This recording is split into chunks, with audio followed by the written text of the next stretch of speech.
어쨌든 우리가 아는 것처럼 군대를 빨리 보낼 수가 없습니다. 당연히 그렇고 더더군다나 고려시대는 다시 한번 말씀드리지만 삐죽삐죽하기 때문에 그 끝에 있는 사람들은 가운데 있는 사람들에 그렇게 꼭 호의적이지는 않습니다. 그러니까 뭐 어디서 뜯기나 저기서 뜯기나 하면서 냉큼 건너가기도 합니다. 또 뭐 이미 고려 자체가 평등한 나라가 아니기 때문입니다. 간단히 말씀드리자면 하니까 항복을 하기도 합니다. 자, 근데 문제는 이제 이렇게 해서 강성해졌더니 강등시켜 군이 되기도 한다. 근데 더 뒷부분 군 사람들이 나중에 재상 김용한테 뇌물을 바치니까 다시 부가 되기도 한다. 네, 승격이랑 하락이 정치적인 이유에 따라서 얼마든지 이루어지는 게 특히 고려시대 지방사다. 조선시대까지 가도 거의 비슷하게 이어집니다. 그렇지만 이게 너무나 횡행한 게 고려시대라는 말씀을 드리고 싶은 겁니다. 해서 뭐 신증에 보시면 무슨 진이 어디로 옮겼고 이런 건 뭐 다 길게 얘기해도 되지만은 뭐 말하자면 끝도 없는 주제고요. 한번 좀 넘어가 보겠습니다. 네. 그래서 하나만 더 이제 조선시대에 그럼 이제 지방사를 얘기했으니 지방사를 마무리 짓는 느낌에서 그럼 조선시대는 어떻게 바뀌냐는 얘기를 연결해야만 합니다. 자, 이제 한 7번째 반복하고 있습니다만 이게 그 견하상입지 같은 복잡한 지형이 만들어지는 것은 그 삐죽삐죽한 곳에 각각 지방 세력들이 살고 있기 때문이라고 별도의 그러니까 토호라고 할 수 있죠. 지금으로 치면 토호쯤 되는 사람들이 자기의 배타적인 영토를 가지고 있기 때문이라고 말씀드렸죠.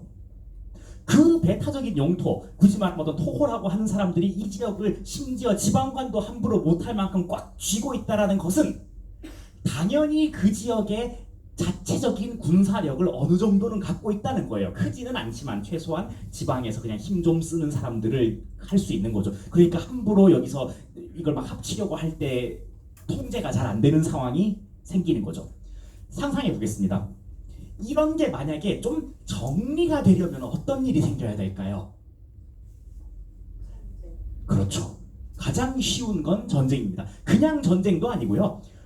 엄청난 패전을 거치면 가능합니다. 왜냐? 여기 지역에 있는 사람들이 힘 좀 쓸 수 있는 건 이 지역에서 동원 가능한 군사가 자기들끼리 뭉쳐있기 때문이거든요. 그래서 내 맘대로 어디서 뭘 하려고 해도 여기에 있는 덩치들이 어떻게 해서 할 수가 없는 거예요. 전쟁도 그냥 전쟁이 아닙니다. 져야 돼요. 네.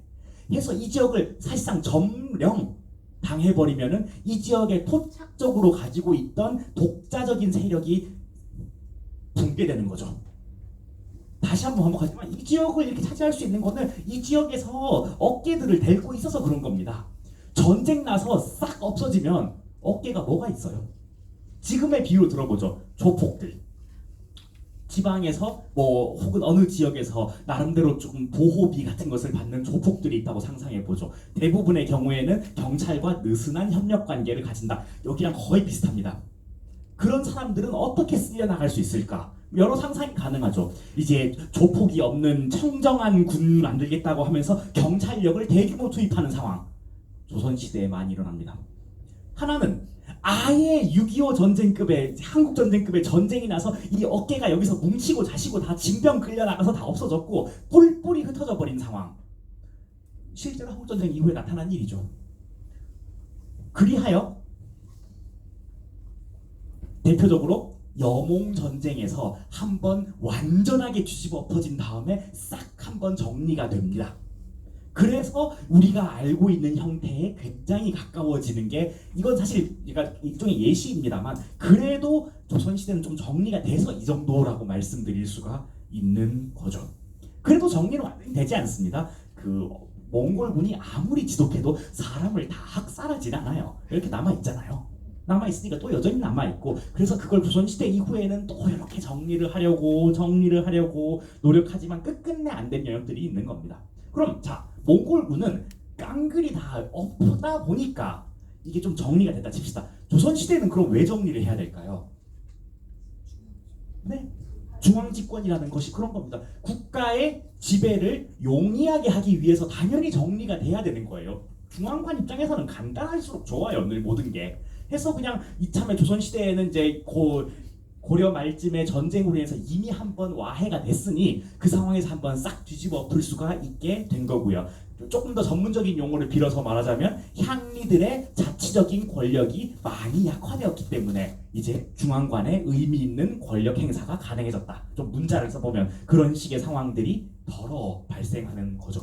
그 과정에 생긴 일이 무엇이냐? 이제 이 속현이라고 하는 건 모든 거의 원흉이에요. 따지고 보면 견화, 상입지, 월경지, 속현 뭐 모든 것의 원흉입니다. 모든 게 그 주현에 따로 있는 삐죽삐죽한 영역들은 모두 정리하려고 하니까 그 속편들의 정리도 당연히 들어가는 거고요. 어느 지역에 삐죽 나온 건 요로 합쳐라든가 아니면 여기 삐죽 튀어나온 것들은 여기서 더 사람을 더 모아가지고 군현을 합병한다든가 하는 일들이 덜어 생기는 거죠. 평택의 전사라고 할 수 있는 진위 수원은 그런 과정으로 만들어집니다. 그럼 다음번 한 번 더 있죠. 자, 고려 말에 몽골이 쳐들어와서 한 번 전쟁이 나서 지방자치적인 영향이 확 작살이 났다고 아까 말씀드렸잖아요.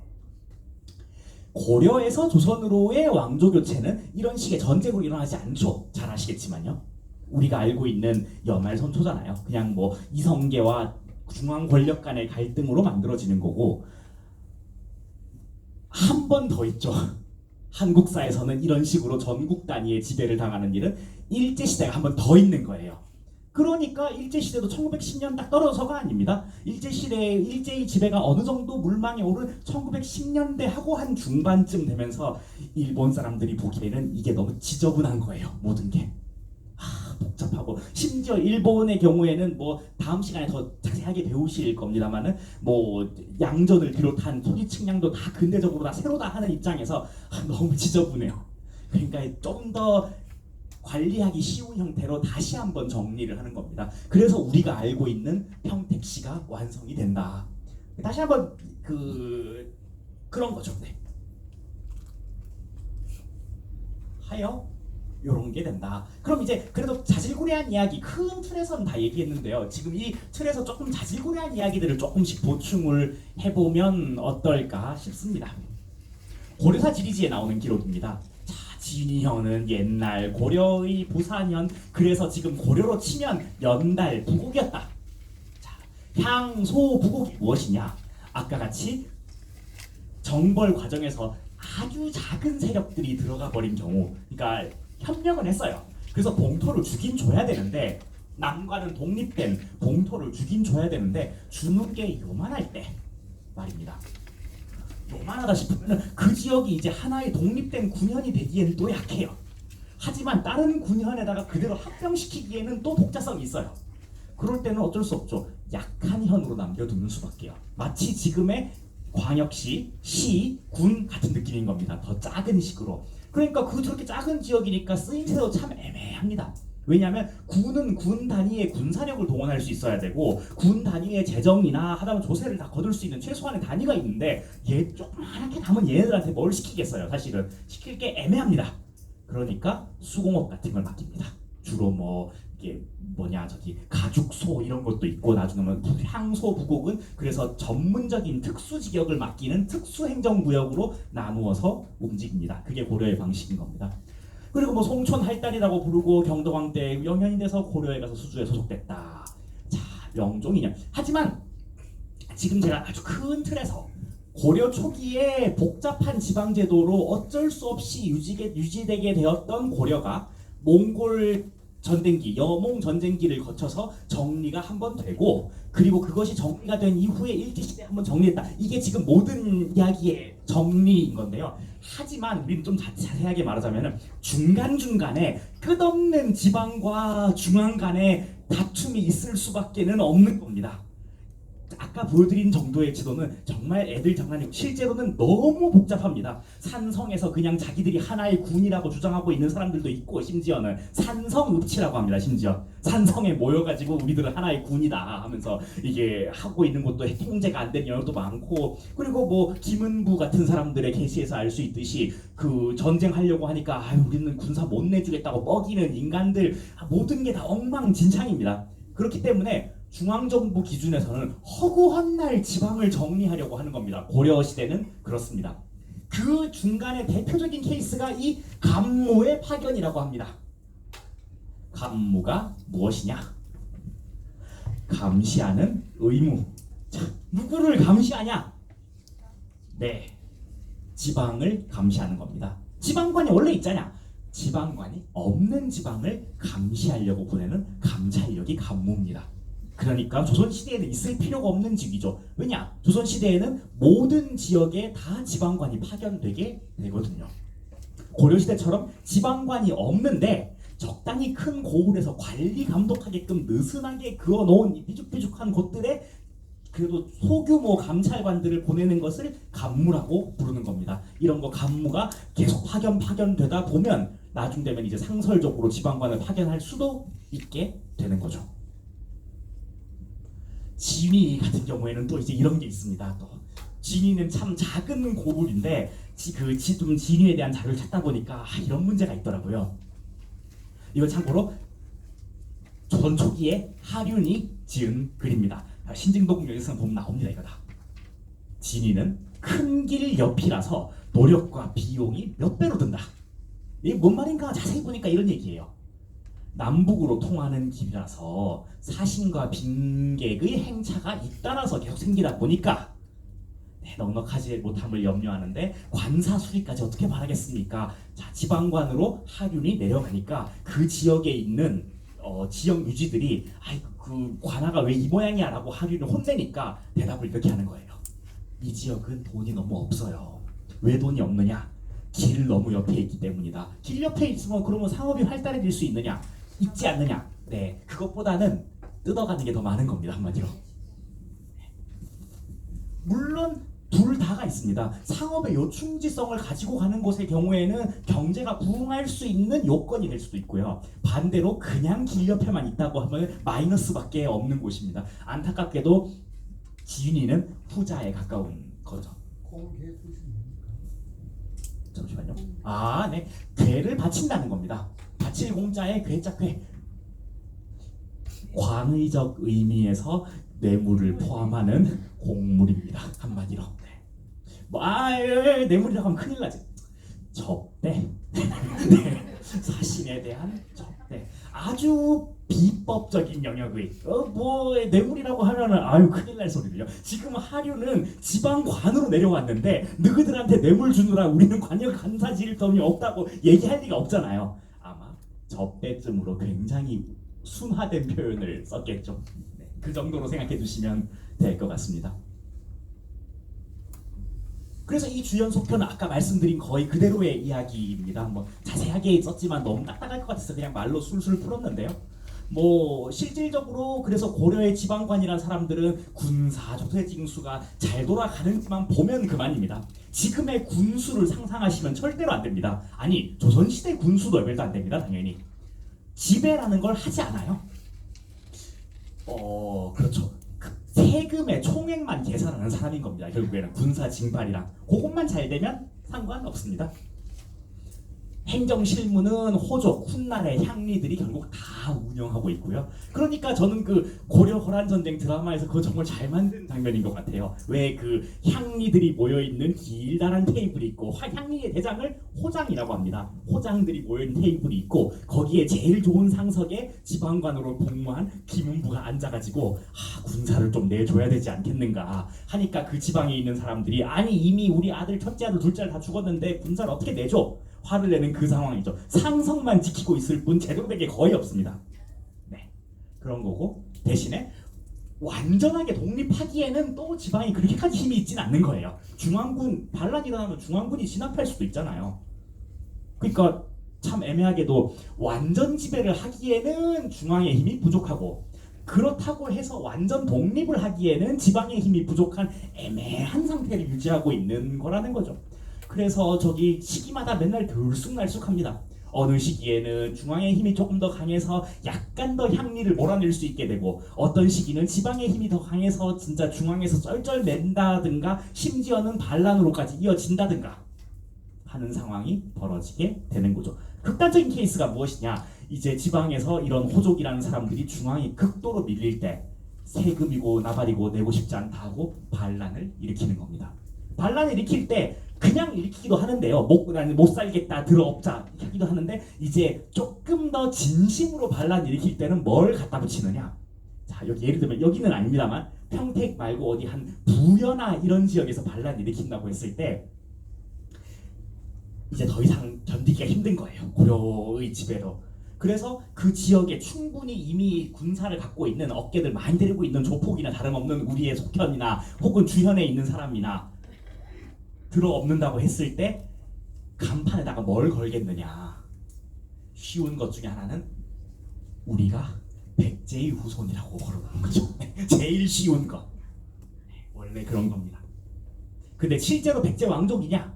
그럴 리가 있습니까? 네.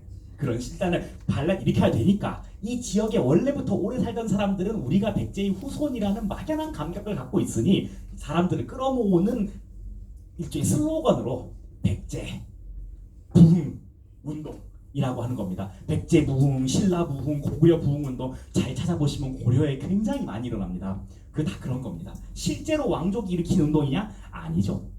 네. 똑같은 논리는 후백제에도 어차피 있어요. 견훤 아버지 아자개는 상주 출신 호족입니다. 후백 백제랑 하등 상관이 없습니다. 자, 후 고구려를 세운 사람이 누구입니까? 이른바 저는 그 사람이 진짜 문제라고 생각하는데 후 고구려는 궁예죠. 궁예는 심지어 한술 더 떠서 자칭 신라 왕족입니다. 아니 심지어 이게 백제쯤 되면은 자기가 어디 후손이라는 주장까지는 안 하는데, 아니 심지어 백제가 아닌 딴 지역 후손이라고 우기기까지는 않는데 자기가 신라 왕족이라고 주장하는 궁예가 후 고구려의 이름을 걸고 나오는 케이스까지 후삼국시대에 있는 건데, 비슷한 식으로 결국 하나도 상관이 없어도 그냥 지역색을 과거의 이름으로 끌어와서 반란을 일으키기까지 한다. 그만큼 고려는 좋게 말하면 지방 분권적이고 나쁘게 말하자면 중앙 집권을 충분히 하지 못한 중앙과 지방의 꾸준한 갈등의 요소를 가지고 있던 지역이었다. 그게 원래 고려는 그런 나라였다. 그리고 평택은 그 과정에서 상당히 갈등이 빈번했던 지역이었다고 다시 한번 정리할 수가 있겠죠. 그럼 갈등이 없는 지역은 대체 어디냐? 안도 뭐 이런데 예나 지금은 잘 사는 어떤 곳을 의미하냐면요, 예나 지금의 보수적이라는 의미랑 또 다릅니다. 예나 지금이나 한 번도 흔들리지 않고 늘 대도시였던 도시를 상상하시면 됩니다. 경주, 예를 들면 경상도 계통 아니어도 돼요. 또 어디쯤 있을까요? 또 서울 근처에 있는 큰 도시들도 포함될 거고요. 그러니까 역사성을 가지고 있다고 좋게 얘기할 수도 있지만 그냥 쭉 그냥 그대로 큰 도시였던 곳이 대부분 별로 이렇게 흔들리지가 않고요. 네. 수원도 물론 여기도 수주입니다. 근데 여기 말고 좀 더 위의 수주는 포함되죠. 네, 사실은. 그래서 반란도 꼭 진위 이런 데서 나옵니다. 수원 반란이 아니라요. 네, 그 딱 정확히 그 이유 때문입니다. 네. 그런가요? 네. 아직까지도 참 그 갈등의 역사를 해결하지 못했고 유감입니다. 어쨌거나. 네. 그래서 평택 지역도 9년제에 해서 수많은 9년이 내속됐다라고 하는 세 번째 줄이 그런 얘기입니다. 뭐 당성군, 안상군, 안성현, 정신영, 짱구현, 지금 지도에서 알 수도 없어요. 고지도에도 안 나오는 무슨 심지어 이름으로만 남아서 지금 지역까지 남는 곳도 있는데 이름으로조차도 안 남는 곳도 있고요. 뭐 그냥 이름만 이게 옛날 지리지나 기록에 그냥 이런 현들이 밑에 내속되었다라는 말만 잘 나오는 구역들이 엄청 많습니다. 이 소위 현이라는 게 얼마나 작은지 그냥 한 개의 동네만 얘기하는 건지 알 수가 없어요. 네, 그냥 하나의 독립된 정치 단위일 뿐이다. 조폭의 나와바리다. 한마디로 그런 거죠. 네. 그 중에서 조폭 중에 정말 많이 잘 나가면 이제 아까 반란도 일으키고 하는데요. 그 중에서 조폭 중에 각별히 어떤 방식으로 잘 나가게 된 케이스가 무신집권기에 난무하게 됩니다. 참고로 말씀드리면 중앙에 심지어 보낸 사람들 등등 해서요. 하여튼 뭐 그런 얘기입니다. 속군현 이런 얘기 길게 해봤자 어차피 이름의 연속일 뿐이라서 길게 말씀드릴 필요는 없는 겁니다. 그래서 아무튼 꾸준한 갈등을 계속합니다. 외관 권한을 계속 중앙에서는 확대하려고 하고, 근데 지방은 지방대로 또 빠져나가고 싶어 하고, 그래서 그걸 들쑥날쑥한다. 그래서 근데 이건 어디까지나 너무 중앙 입장에서 한 말이고요. 지방 입장에서 했을 때는 작은 군현을 받았다는 건, 그러니까 등급이 떨어지는 군현을 받았다는 건 그 해당 살고 있는 지방민에게는 재앙입니다. 어쩔 수 없는. 그렇죠. 왜냐 일단은 그렇죠. 이중수탈. 첫째, 주현한테 세금을 내야 되잖아요. 근데 이 주현에서 세금을 얼마나 걷어갈지를 중앙 관리들은 주현의 지배자 말만 들어요. 100만 원 뜯은 다음에 우리 80만 원 걷었으니까 하기가 딱 좋은 상황입니다. 다시 한번 말씀드리지만 지방관이라는 것은 고려시대에 정해진 액수의 세금만 걷어가면 되는 사람이기 때문에 주현의 향리가 속현의 향리한테 실제로 얼마를 뜯었는지는 알 바 아닙니다. 정확하게 말씀드리자면 제대로 뜯게 반란만 안 나게 해라는 식인 거죠. 그래서 너무 많이 뜯지는 않았겠지만 충분히 살기 힘들 만큼은 뜯었을 때 자명한 일이에요. 당연히 속편은 나쁩니다. 모든 보호를 받지 못하고, 그리고 그렇다고 속편에 몽골군 침입하면 앞장서서 막아줄까요? 그럴 리가 있나요? 네. 속편은 무조건 안 좋은 거예요. 그래서 무신집권 같이 이렇게 크게 흔들린 시절이 나오더니 갑자기 반란을 일으킨다든지, 때로는 거란군이 침입해 왔을 때 반란군에 또 외국군에 합류한 케이스들이 때때마다 진위에 계속 있습니다. 그런 케이스들은 이제 진위가 딱히 배신자의 고장이라서 그런 게 아니라요. 진짜로요. 아니라 그 지역 자체가 이미 자신의 모국이라고 할까요? 요즘 말로 고국에서 이미 너무나 핍박받고 있었기 때문에 본인 스스로 생각하기에 고국에 충성을 바쳐야 될 어떤 이유를 찾지 못한 것뿐이에요. 굳이 말하자면 너무나 핍박받고 있기 때문에. 물론 일단 처음에는 막습니다. 막는데 이제 내가 지금 여기서 지금 오늘 죽냐? 아니면은 막아낸 다음에 다시 수탈을 당해서 내일 죽나? 그럼 아예 항복을 하는 제3의 수를 선택할 수가 있게 되는 거죠. 당연한 겁니다, 원래. 그런 거죠. 네. 하고 하여 그래서 일어난 일 중에 하나가 이른바 진위밀란이라고 하는 사건인데요. 고종 정도의 일입니다. 그렇죠. 이게 아까 종덕, 하양, 창고, 영동정, 이장대, 직장동정, 이장필이라는 사람은 거란이 난리를 핀 것을 왜 거꾸로 갔네. 틈 타서 같은 현의 별장동정 김래와 함께 반역을 도모해서 수많은 사람들을 불러 모아 현령의 부인 도장을 뺏고 창고를 열어 곡식을 빌려주니 촌락의 굶주림민들이 그들에게 많이 가담하였다. 짧은 기록이지만 지금 아까 제가 말씀드린 모든 게 다 압축되어 있는 기록인 거예요. 거란 사람들이 잔뜩 몰려오니까 그것도 그냥 완전히 무지렁이가 반란 일으키는 법은 없어요. 너무 쉬운 말씀입니다만 그 지역에서 조금 힘을 쓰고 있는데 하지만 완전히 위로는 못 올라간 사람들이 보통 반란의 주동자가 됩니다. 자, 직장 동정, 이게 영동정이 누구냐? 뭐라고 말씀을 드리면 딱 한마디로 와닿을까요? 공무원, 발령, 대기생입니다. 동정이라고 하는 것은 한마디로 일단은 향리 출신이에요. 이제 시험 봐서 개경에 갈 날만 기다리고 있어요. 근데 그날은 오지 않고 있는. 그래서 개경 입장에서는 이게 합격은 했다라는 특수한 직위를 내린 게 땡동정이라고 합니다. 그래서 동정직이라는 게 그래서 있는 겁니다. 무신집권기 가장 심각한 시기고 전쟁 난 이후 못 줘요. 이거 일일이 그 지방관 파견을 하든지 중앙에 관직을 주든지 그 해결이 안 되니까 그냥 동정직을 막 뿌립니다. 그래서 땡땡 동정들이 마구 돌게 되는데 이 동정직들은 그래서 지방에서는 끝발 좀 날리고 사는 것이다. 그렇지만 아무것도 아닙니다. 실질적으로는 그런 호장 이런 것도 실제 직위인데 동정직은 그냥 동정직일 뿐이에요. 그런 사람들이니까 이제 전쟁 나니까 스스로의 선택의 기로에 놓이게 되는 거죠.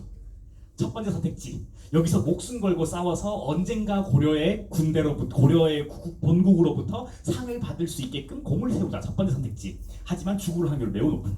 네. 두 번째 선택지. 그렇죠. 여기서 그냥 통째 내뺀다 정말. 그냥 도망친다. 대안이 없죠. 이걸 도망가고 나면 뭘 내가 지금까지 합격도 해놨는데 이게 뭐냐. 아무런 거죠. 세 번째 선택지. 그냥 항복을 하는 게 더 빠릅니다. 사실은. 이미 본인은 동정직 정도 할 정도면 이 지역에서는 충분히 토호예요. 그러니까 나는 이 지역에 마치 자기 입장에서 이렇게 생각할 수도 있죠. 상상입니다만 이미 고려가 그렇게 만들어졌던 것처럼 외국에서 쳐들어올 때 내가 지금 가지고 있는 어떤 영토와 내 기반을 가지고 바치면은 아니 방금 말씀드렸지만 수원 최씨가 그렇게 크게 해서 수원이라는 지역의 지배자가 됐다니까요. 그런 것처럼 우리도 그런 찬스를 노릴 수 있다라고 생각하기 너무 쉽죠. 그래서 일어나는 것이 진위밀란입니다. 더군다나 플러스 안 그래도 지금 까딱까딱 죽게 생겼는데, 네, 그 너무나 수탈로 팀에서요. 해서 그 현령의 부인을 뺏어서, 부인이라는 것은 저 도장 찍어 뺏어가지고 창고를 열어서 곡식을 밀려줘서 이제 굽는 것을 진율도 해주고, 그러면서 하는 일이 또 무엇이냐? 공문을 보내면서 자기들은 또 뭐 의병이라고 또 멋있는 말 하나 붙이고, 그러면서 동시에 하양 창고라는 것이 무엇이냐? 그 세금 거둘 때 한 번씩 모아야 되는 큰 창고가 필요합니다. 전근대니까 더더욱이요. 그 창고를 털어가지고 사람들이 가져가라고 마치 정말 의병처럼 굽니다. 네. 그렇지만 뭐 이 사람들 나름대로 좀 야심이 있었던 것 같아요. 이제 이 정도로 끝내지 말고 우리 지금 조금 잘 나가는 것 같으니까 하는 김에 홧김에라고 하면서 이 광주, 그 광도 아니고요. 저기 그 벌말 광주, 경기도 광주 쪽으로 침략하려고 하니까 국왕이 내버려두지 않는 거죠. 광주 수주의 군사를 동원해서 그들을 토벌하게 하는데 처음엔 또 져요, 심지어. 근데 충청도 양주도 군사까지 징벌해서 뭐 이런 겁니다. 지역이 아무리 삐죽삐죽해서 자기 나름대로 튀어나가려 해도 어쨌든 고려 조정보다 강할 수는 없는 겁니다. 거기서는 충청도에서도 끌어오고 여기서도 끌어오고 하니까 결국에는 질 수밖에 없는 거예요. 이당필과 김내를 체포하고 적들을 무질러 흩어버려서 도망가다가 잡히고 형틀을 목서 개경으로 보내서 전부 다 복주 사형 당했다라는 것이죠. 딱 그 갈등이란 게 정말 압축된 전 사건이라고 생각해요. 지방관에서 지방이 반란이 일어나지 않을 정도로 틀어막기에는 중앙이 뭐가 좀 약합니다. 그렇다고 해서 반란을 일으켜서 냉큼 새로운 나라를 세워서 우리의 무언가라고 하기에는 또 고려는 충분히 강합니다. 그런 상황이 지금 평택에서 흔히 벌어지는 일이었다는 거죠. 그리하여 조선시대의 평택은 뭐 경기 좌도로 옮기고 그 아까 몽골 침입기를 거쳐서 한번 크게 흔들린 전체의 지방제도가 한번 쭉쭉쭉 정리가 되는 겁니다. 그래서 뭐 부곡 등이 다 합쳐지고요. 원래 부곡은 너무 작으니까 하나의 독립된 행정 단위가 될 수 없다고 말씀드렸습니다. 그 경우는 그냥 합쳐버립니다. 그래서 부곡민들이 또 나름대로 불만을 가지기도 합니다. 그래도 우리는 부곡 시절에는 하나의 독립이었는데 합치니까 또 우린 행정 처리 이거 어떻게 하냐 하기도 하는데 뭐 아까도 말씀드렸지만 고려처럼 반발을 일으키기에는 좀 힘든 상황인 거죠. 한 것이고 뭐그 관내의 소속 87호가 기록되어 있었다. 부곡 전체에는 그랬다고도 하고요. 뭐 호숫자는 믿거나 말거나입니다. 이 시기에는 그 세종 시기의 행정력은 지금에 아주 비할 바 없는 것이라서 네, 뭐 그냥 호수의 집계는 여기 나와 있는 정도로 대충 뭐 집계가 되고 있던 것 같다. 이 정도로 알고 계시면 될 것 같습니다. 그래서 그 부곡의 정리라는 것은 직촌화라고 합니다. 직촌이 왜 직촌이냐? 직접 지배가 가능한 촌락으로 모든 걸 만든다. 이전에 고려시대는 간접 지배잖아요. 큰 고을이라고 해도 지방관을 보낸 다음에 그 지역에 있는 향리들한테 그 세금의 총액만 받아가는 거고요. 작은 고을의 경우에는 심지어 지방관이 가지도 않는다. 그러니까 간접 지배인데 그 모든 것을 다 직촌화시킨다. 즉 큰 고을이라고 해도 향리가 힘을 굉장히 약화시켜서 지방관이 정말 많은 일들을 하게끔 한다는 의미의 직촌이고, 작은 고을이라고 해도 지방관을 실제로 파견을 보내야 된다는 의미에서의 직촌인 겁니다. 때문에 부곡의 정리라고 하는 것은 직촌화 문제와 매우 밀접하고, 그것은 더 크게 말하자면 지광집권하다. 그리고 이 부곡이 정말 많은 곳이 어디였느냐? 평택이라는 거죠. 다시 한번 부곡이 너무나 많은 곳이다. 여기 근처는. 그렇죠. 그런 가운데 이제 수원에서 굉장히 유명한 사람들 몇 사람을 얘기를 점점 작아지는 단위입니다만 좀 얘기를 하면서 첫 시간을 마무리하고 두 번째 시간은 정도전 얘기를 좀 해보면 좋겠습니다. 되게 재밌는 인물이에요. 이 사람은 수원 사람이라고 하는데 뭐 언제나 광의적 수원은 지금 현재의 평택이랑 너무 많이 겹쳐서 최루백이라는 사람이 있습니다. 정말 유명한 사람이 다시 한번 말씀드리면, 그리고 제가 지금까지 말씀드렸던 고려사의 어떤 부분을 그대로 설명하는 사람이기도 합니다. 자, 그렇죠. 네, 찾았다고 하는 겁니다. 네. 뭐 조금만 읽으면 부의 아전인데 아버지 상저가 사냥하다가 폐를 입어서 15살에 호랑이를 잡으러 갔다. 근데 이렇게 글로 읽는 게 조금 말이 좀 기니까요. 무슨 일인지 제가 간단하게만 설명드리겠습니다. 일단 첫째, 최루백은 어떤 사람이냐? 그 지역의 하급 향리입니다. 수원채 씨입니다. 근데 다시 한번 말씀드리지만 수원채 씨의 상당수는 또 개경 올라가서 잘 살고 있고 사실상 같은 가문이 아니에요. 아니고 자 이제 지방에 조금 살고 있는 제법 가난했던 것 같습니다. 확실한 것은. 그러니까 그 아버지 최상저가 산에 가서 사냥을 하러 나갔다가 그 살해당하는 일이 생기는 거죠. 사냥이 게임이라는 속성도 가지고 있지만은 꼭 그런 것 같지는 않아요. 그것을 알 수 있는 게 바로 다음 문장에 나오죠. 살해당하니까 최루백이 나이 15살로 내가 호랑이를 잡으러 가겠다라고 갑자기 뛰쳐나가는 거예요. 당연히 정말 높은 직위에 있는 사람이 정말 레저로서 사냥을 하다가 죽었으면 그 고을에 병사가 동원됐겠죠. 최루백이 자기 혼자서 활 메고 나간다 상황이 되는 것부터 이미 굉장히 작은 하급 관리인 겁니다. 굉장히 가난했어요. 심지어 아버지의 원수를 갚지 않을 수가 있겠습니까 하면서 도끼를 메고 산으로 갑니다. 참고로 이 이야기는 전 역시 합리적인 차원에서는 매우 의심스러운 구석이 많은데, 하지만 참고로 말씀드리면 고려시대 때부터 유명한 이야기입니다. 조선 말기까지 이야기로는 굉장히 탄탄한 힘을 갖고 있는 이야기입니다. 한데 최루백이 앞으로 나가서 호랑이 앞에서 호랑이를 꾸짖어요. 너는 우리 아버지를 잡아먹었으니 나는 너를 잡아먹겠다 라고 하면서 호랑이랑 싸워서 이깁니다. 다시 한번 최루백은 15살. 그리고 자기 집안은 향리 아전 집안입니다. 무슨 무인 집안이 아니에요. 다시 한번 말하자면 호랑이랑 1대1로 싸워서 이깁니다.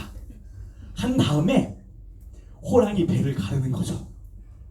이 최루백은 정말로 이야기만 봤을 땐 무지막지한 사람입니다. 배를 갈라서 왜냐면 최루백이 왜 호랑이를 잡으러 갔느냐, 복수라고 하는 걸 상상하시면 일단 좀 안 됩니다. 좀 다른 문제예요. 복수도 복수인데 가장 큰 이유 중에 하나는 장사를 지내야 된다라는 목적 때문이에요.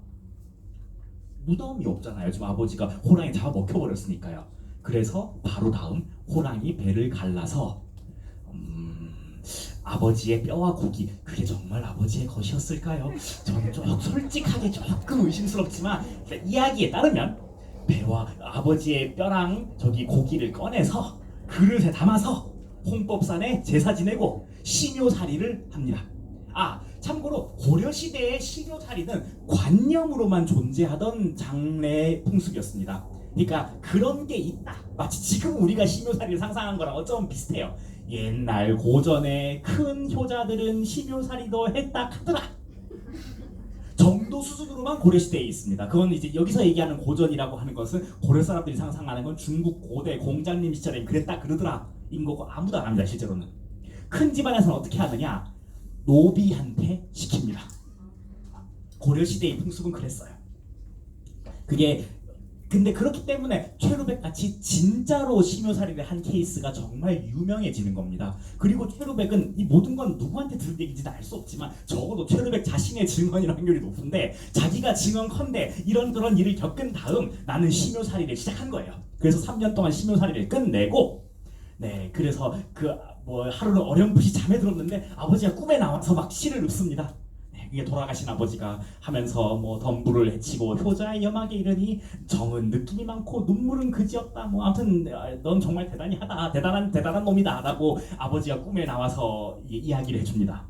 해서 최루백은 지금 다시 한번 아전 출신의 가난한 소년이었거든요. 아버지가 아전인 소년인데 이게 시묘살이로 굉장히 유명해진 다음, 그로부터 몇 년 뒤에 과거 시험도 합격하고, 그리고 나서 얼마 뒤에 저 엄청 잘 나가는 개경의 집안 염씨랑 결혼해가지고 엄청 유명한 사람이 됩니다. 실제로 성공 스토리인데, 실제로 조선시대쯤에는 후반부 얘기는 조금 덜 알려지고 전반부의 이야기가 아주 오랫동안 남아서 삼강행실도 같은 데 실리는 거죠. 여기 그런 얘기입니다. 딱 그겁니다. 자, 이게 참고로 삼강행실도가 이런 그림이라는 건 혹시 아실 만한 분들은 아실지 모르겠습니다만, 한 가지 깊게 아셔야 되는 것은, 만화처럼 글을 모르는 사람이 그냥 읽는 책이 아니에요. 만화 같다는 걸 무엇을 의미하냐? 우리는 자연스럽게 위에서부터 아래로 읽으면 스토리를 알 수 있다는 뜻이잖아요. 삼강행실도는 그렇게 만들어지지 않습니다. 예를 들어보죠. 자, 지금 스토리상으로 호랑이를 잡았고, 그쵸? 그 다음에 시묘살이를 했고, 그 다음에 성공을 하는 거잖아요. 호랑이가 1번이야. 여기 있습니다.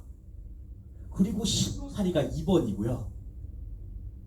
아마 요거 세 번째 거는 이제 나중에 고소동을 출사하는 것일 겁니다. 세 번째, 하나, 둘, 셋입니다. 정말로 글을 모르는 사람이 이 그림만 갖고 이해할 수 있을까요? 불가능합니다.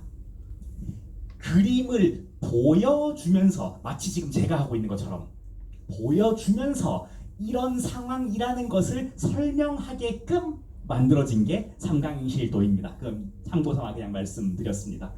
위에서부터 아래로가 아니에요. 더 복잡한 것도 있습니다. 한 7가지 이상 씬들이 이어지는 것들은 1, 2, 3, 4, 5, 6, 7 이런 것도 있어요. 너무 많아 복잡한 건. 그러면 왜 이렇게 위아래를 거꾸로 달았느냐?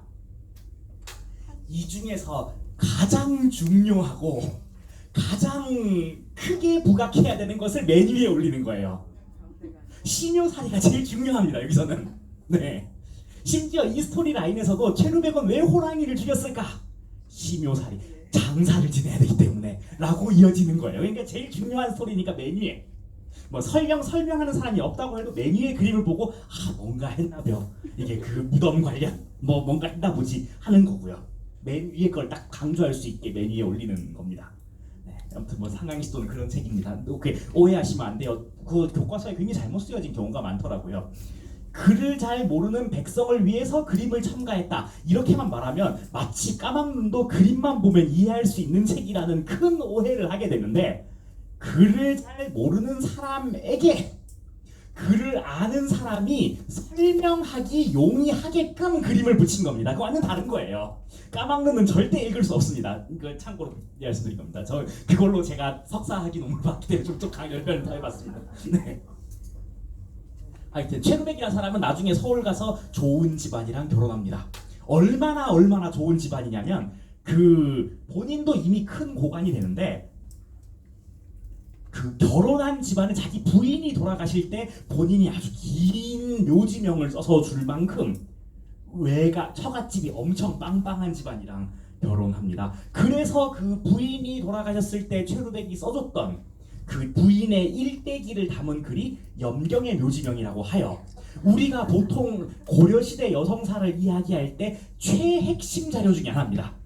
상속은 어떻게 받았고 등등등등등등 이야기가 자세하게 나옵니다. 그 당시 부인이 이렇게 말했는데부터 시작해서 자세하게 나옵니다. 이 묘지명, 우리가 지금 고려시대 기록 중에 여성에 대한 얘기는 거의 나오지 않아요. 고려사라는 책에는. 우리가 고려시대 여성이 어떻게 살았는가에 대해서 여러 떠도는 말들이 있지만 실제 정사에 나올 여지는 거의 없습니다. 생활사의 영역이니까요. 그럼 뭘 보고 하느냐? 이 묘지명에 쓰여진 걸 보고 대부분 추론합니다. 무덤에 묻어준 거예요. 부인의 무덤에 하면서. 아니면 또 다른 경우는 어머니의 무덤에 묻어주거나요. 그걸 통해서 알 수 있는데 염경에는 사실 수주와는 좀 무관하긴 한데요. 그냥 왜냐하면 체루백은 수원 출신으로 여묘 스타가 된 다음에 과거 시험 봐서 개경에 올라가서 장가를 한 거기 때문에 무관하지만 어쨌든 체루백은 수원 출신으로 대성공을 한 사람이다. 그 정도는 얘기할 수가 있겠네요. 하여서 이 얘기도 아까 했고요. 마지막으로 그래서 이 읍치, 객사, 향교 얘기를 하면은 대충 첫 시간을 마무리할 수 있을 것 같습니다. 그래서 혹시 읍치라는 말은 혹시 익숙하시려나요? 네, 그러면 읍치라는 말은 행정상으로 우리가 그냥 부르는 용어고요. 어떤 읍을 통치하는 곳이다 라는 뜻인데, 우리는 그 건물로서의 읍치는 다른 말로 말합니다. 관아라고 하죠. 네, 보통 관아가 곧 읍치입니다. 그럼 이제 객사는 뭐 하는 곳일까요? 다시 한번. 손님이죠. 네? 자자자, 네, 맞습니다. 숙박 시설이라는 걸 일단 첫 번째로 깔고 가겠습니다. 근데 완전히 숙박을 위해서 있는 곳이라고는 또 할 수가 없는 중앙 관료들이라는 말도 맞아요. 하나 더 있습니다. 중앙 관료 말고 하면 중앙 관료는 언제나 왔다 갔다 하는 암행어사니 암행은 아니죠. 그냥 어사니 아니면 관찰사니 이 지역을 순찰하러 온 사람들이 꾸준히 있거든요. 그 사람들 마지막 하나 더 있습니다. 그렇죠. 그거는 또 다른 이슈. 네, 하나씩 정리 지금까지 다 말씀해 주셨으니까 정리하자면, 네, 하나씩 정리하자면, 네. 일단은 객사의 위치는 대부분 관아에서 그리 멀지 않은 곳에 있는 게 당연합니다. 왜냐하면 객사의 업무의 상당수는 그 지역의 지방관이 하게 되어 있거든요. 고려시대에는 객사 그렇게 많이 필요 없습니다. 여러 의미에서 별 필요 없습니다.